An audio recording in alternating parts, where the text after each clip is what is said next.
qui peut croire que des RER vieux de 40 ans, que des métros vieux depuis plus de 40 ans, nous en serions responsables. Ces engagements, nous les avions pris dès 2016.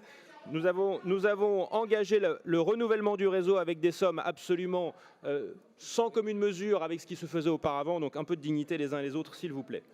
Ce montant du CPER, sur une période de 5 ans, de 8,4 milliards qui est extrêmement forte, et l'engagement de la région de plus de 3,7 milliards, il faut, je crois aussi, regarder dans son ensemble avec les engagements hors CPER en faveur des mobilités. C'est cette vision d'ensemble aussi que nous devons avoir. Je pense aux 300 millions d'euros sur le vélo qu'évoquait Stéphane Baudet à l'instant, aux 335 millions d'euros du plan route, qui sont des engagements hors CPER et qui montent l'engagement sur la période de la région à quasiment 4,5 milliards d'euros. C'est inédit, mes chers collègues, comme engagement. Concernant Île-de-France Mobilité, qui, vous l'avez noté, n'est pas directement concernée sur les engagements de ce CPER, mais en bénéficiera largement, quelques mots. J'entends les uns et les autres qui parlent ici ou là, et notamment dans les rangs du Front National, d'un pass Navigo à 100 euros. Mais c'est une fake news complète et totale, ce pass Navigo à 100 euros. Il n'a jamais été prévu, jamais été dans aucun plan. Bien au contraire, nous nous sommes battus depuis 18 mois pour que les hausses du pass Navigo soient les plus raisonnables possibles pour les usagers franciliens. Ça a été un combat extrêmement difficile parce que l'État ne nous a pas toujours aidés en la matière, et c'est le moins qu'on puisse dire.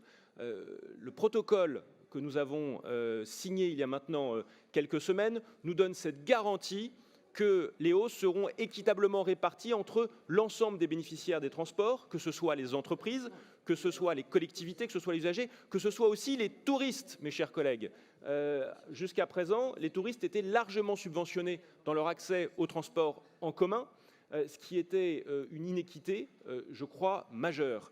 Ce protocole permettra que l'année prochaine, la hausse du pass Navigo soit extrêmement maîtrisée. Et ça, je veux saluer l'engagement de Valérie Pécresse en la matière, parce qu'il y a 2 ans, c'était peut-être pas gagné. L'État était moins ouvert à nos arguments qu'aujourd'hui.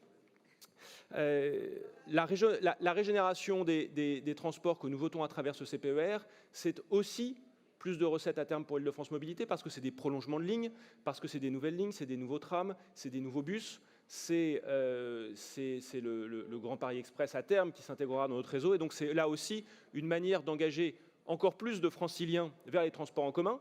L'intermodalité, qu'est-ce que c'est, ou le covoiturage, que c'est sinon que des manières de faire que des franciliens abandonnent leur voiture pour toute ou partie du trajet pour prendre plus régulièrement les transports en commun. Donc là aussi, ça va dans l'objectif qui est celui d'Île-de-France Mobilité, que de favoriser la mobilité en commun décarbonée, écologique et à bas coût pour le maximum de franciliens.